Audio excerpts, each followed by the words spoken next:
Hi guys, welcome to my channel. I have a surprise guest today. I was not ever expecting this to happen. My intention had been to make a video about what it meant to be a light worker.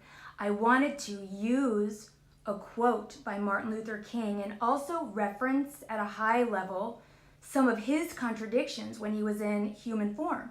So I had meditated before taping this to connect with him. And what came to pass was such a surprise, but so beautiful. And we had an extensive conversation, and it was so helpful and inspiring. And he was very clear about sharing it openly with you. Never thought I'd be making a video like this. I channel often, but I have never actually shared my channeled information.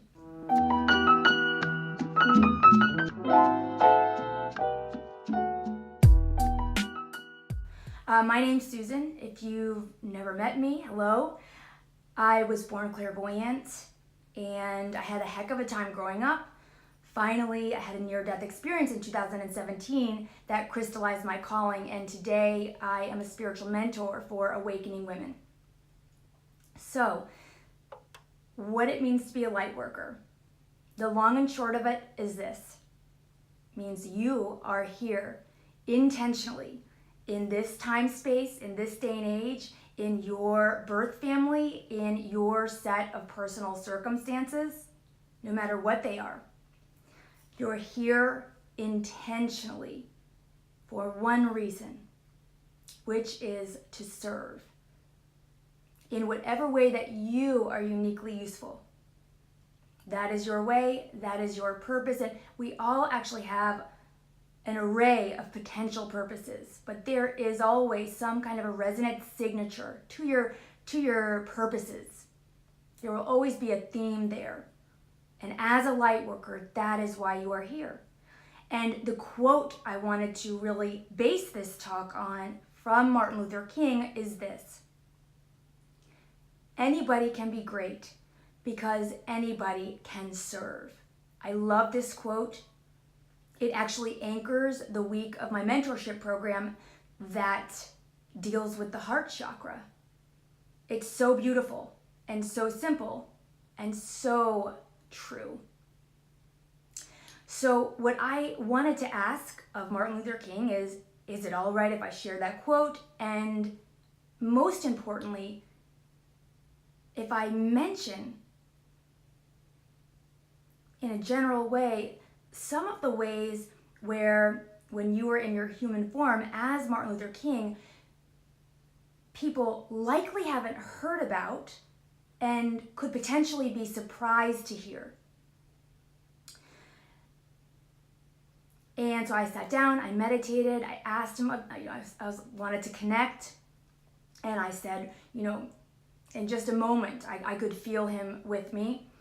And I actually could not see him. I just saw a shaded purple energy form, which for me, purple's my access point. So I knew that was him, but more so I could feel him in my heart. And I said, I know you're here, because all of a sudden I felt a little bit lightheaded. I immediately started to, like, the tears, just like whenever something like that happens, it like immediately resonates in my heart chakra and I just want to cry. And for some weird reason, I also felt an extreme need to pee all of a sudden. So it was like overwhelming. I knew he was there. And that didn't surprise me, because whenever you hold the resonance of somebody like that, and I would suppose that if it's, especially when you're doing, love-based work or something, I just think, that's actually a very natural connection. You may or may not be aware of it, but I do believe that we magnetize with the resonances of people who've passed in that way easily, even if they've other parts of them have reincarnated. So anyway, I knew he was here immediately. I had that overwhelming sensation, and right away he showed me this picture that I had drawn of him back in high school. I had completely forgotten about it. And because he was like, are you surprised that I'm here? And he showed me this picture and I was like, oh my goodness, it's actually, I've got a couple of, pieces of my artwork framed in my kitchen. And I had forgotten about this drawing. It's actually on the flip side, on the back side of one of the drawings I have framed in the kitchen. He's like, I've been around. And I thought, oh my goodness. And we started talking. He's like, of course, yes, please do. Please do share this quote. And please do share these contradictions. It's important. I do think sometimes we can pedestalize some of these ideas, like a light worker. Like, I couldn't possibly be a light worker. I'm this way or that way. And that is what I would like to bust down today with, he said, with Martin's help. And what many people don't know of Martin Luther King is that as a man, he was challenged. He felt somewhat at all times like he's showing me like huge, turbulent ocean waves, just huge waves. And that, yes, he had that ember, that burning ember at the core of everything he did. He deeply, with everything in him, believed in his vision of racial unity. That was where everything, radiated from for him. And it was that the nation was so ready for. And that everyone, everyone around him, and he was showing me a picture of a three-dimensional star, almost like if it was like a huge Christmas ornament. And he was just saying everybody was so ready for that at the time that they gathered around him. And this image was of this huge, three-dimensional star, and the water, and it just hoisting up abruptly and just being hoisted invisibly up high up out of the water, that the nation was so hungry and ready for change. And, obviously his purpose was perfectly connected to that point. And the nation as a whole just launched him into this position of larger than life. But that in private, behind closed doors, he was not such an angelic figure. He said to me, I have a kite formation in my natal chart, and it's all, grand fire trine, and actually the tail where it expels forcibly, Pluto's on top of it. So it's hugely explosive. And he said, that is like me. He said, behind closed doors, and I don't know what is accurate and what's not. I've never done this, but I am trusting, I asked God and I confirmed a zillion times with him. And if I'm off base, please feel into my energy and know that I say this with deep love. And that's my intention. If I am off in some way, I am misrepresenting Martin Luther King, I deeply apologize. But I'm trusting this process, so I have no idea if what I'm about to say is correct or not. I intentionally didn't stop to get in my head about it. I wanted to just bring forward this energy pure. So, behind closed doors, again, it was that tumultuous ocean waves he's showing me, and just smoking all the time, for example, smoking cigarettes, and just being on fire for this, yes, but also not having enough of a valve for output, like almost like being insatiable. I stopped drinking 18 years ago, and he was like, I loved to drink too. It did that same thing for me. And just, showing me images of him chain smoking, being like, I couldn't get, he had such a burning fire, and he just couldn't get enough of it. And that as a human, as a man, he had a penchant for drama. And he's like, I loved the theater of it. I loved the drama. I created drama. My marriage at times was in turmoil. That at times it of course was tender, but other times it was me. Almost, and the image was almost of him just kind of bouncing around the house in this symbolic image of just with a temper and with sharp edges, and that there was a volatility behind closed doors that, that's obviously not a part of the impression that remains of him, because his true purpose was so deeply profound. That's what people resonated with, that's what they needed. So that's what has really stuck from him. And all of this exists as one, which is my point, that this man, by his own admission in our conversation, he was deeply flawed. His wife would be the first person to agree to that, that their union was all over the map. But that she deeply believed in his vision as well. And there was such a beauty to that and a divinity. And they were partners in that manner.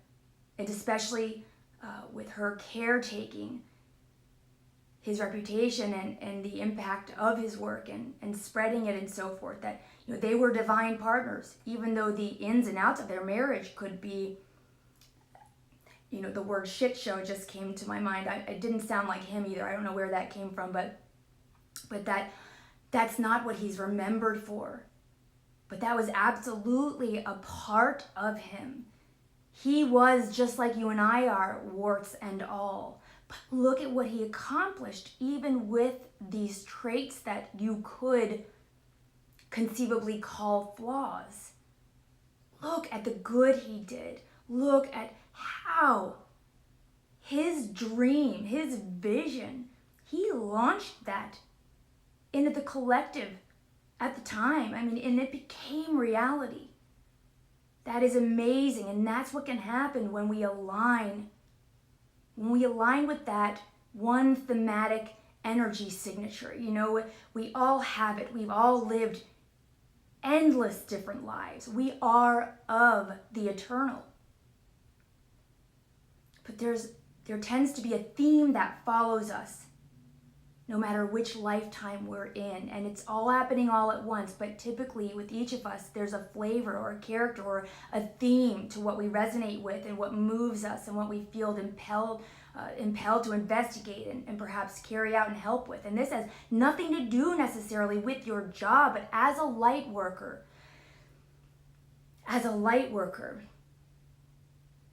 you are here to serve. And look at what Martin Luther King was able to do by following his authentic voice and trusting in, at the time, what was an impossible vision. And in a sense, and he's saying, and look how perfectly my flaws actually flowed into his purpose. It's all on purpose, all of it. Nothing's by mistake. And he's saying, and look at you, same thing. I've had dark night of the soul after dark night of the soul. I am talking handful of them, rock bottom. My life could read kind of like a comic, like a cartoon character. It's just like, but I know now that is my specialty. And that I don't settle now for anything less than true divine truth, and that my mission is to help other women do the same. And it comes from these deep flaws of mine that created all those dark nights of the soul. And he's just saying, never does God make a mistake. There is not a one part of your life, no matter what it is, no matter how dark the contrast, it's all intentional. You as a light worker are here to serve. He's saying, but first things first. You must have a look at, he's saying you must have a look at the whole of who you are. From the light, yes, of course, but all the way to the deepest dark. He's like, don't be afraid of it.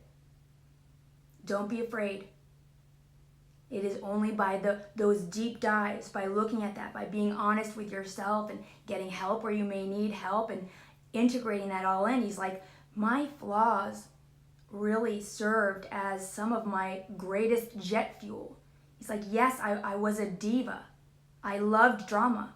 I stirred the pot.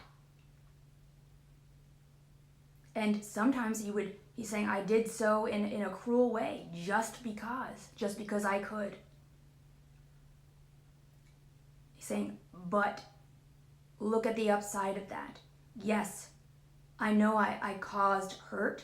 Yes, I know that could be considered a human flaw, but my love of that theater and the human condition and the drama and the depths that we go, he said, my love of the theatrics served me with divine precision. Everyone knows those first few words of my speech. If I had incarnated as anything like a wallflower, no. Wouldn't be the same. Wouldn't have the same reach. Everything about you as a light worker is divinely purposed and divinely intended. And as a light worker, another guarantee is that you intentionally incarnated into deep contrast of whatever sort it is. And he is saying, just know, whatever it is, whatever your brand of contrast is, he said, it's not a thing. It may feel that way, it may have you paralyzed, it may have you doubting everything, but it's not a thing. You intended it. Trust yourself. And when he's saying this to me, I'm seeing a capital Y. What he's meaning by that is trust your soul self, your greater self, your higher self. Trust yourself. You can integrate it. You will transmute it. But first things first, you can't give up. And he's giving me like a nod or a nudge, because I always say that. Everything, all this depends on you not giving up. So he affected our entire nation and the entire world, yet was a deeply flawed man. That to me is so comforting. And always I love things that appear contradictory like that, because I feel like that's truth. Messy, shades of confusing gray, no black and white. I mean, I love this stuff and his life and impact. And yet that difference of who he was behind closed doors and how his personal life was and you know, parts of his character that he couldn't seem to have good control over. I love that. It makes me respect him more, because I struggle. And as a light worker, we all struggle. It is a hallmark quality of any light worker type lifetime. And my theory on this, and this is just my theory, it's from decades though of seeking and reading and being taught, we needed to ensure that we developed characters of depth and weight. Otherwise, we don't really resonate. Think about somebody who has just came out the wound and been prancing along ever since. For the suffering or for someone who needs help, that does not really stick. Kind of rolls off like, I don't get that. I mean, even me today, if somebody comes across as having too perfect of a life, I kind of shut down. So I just see this always. There's always contrast to transmute. And to me, it is just a way, almost like an insurance policy. We made damn sure that we were going to have depth and weight to our characters so we could be of greater help. I hope this inspired you and comforted you. This was such a beautiful day for me. I'm so grateful to share this message. Please share this with anyone you think may appreciate it. It really is a treasure, and I am truly grateful to offer it to you. And again, if I have any misrepresentations, I apologize. All my love to you. If you're a woman, please join my Facebook group. We'd love to have you. We have live Q&As each week. And if you'd like a session or want to book a mentorship, check out my website, susandyer.com. Thanks so much, guys. Take care.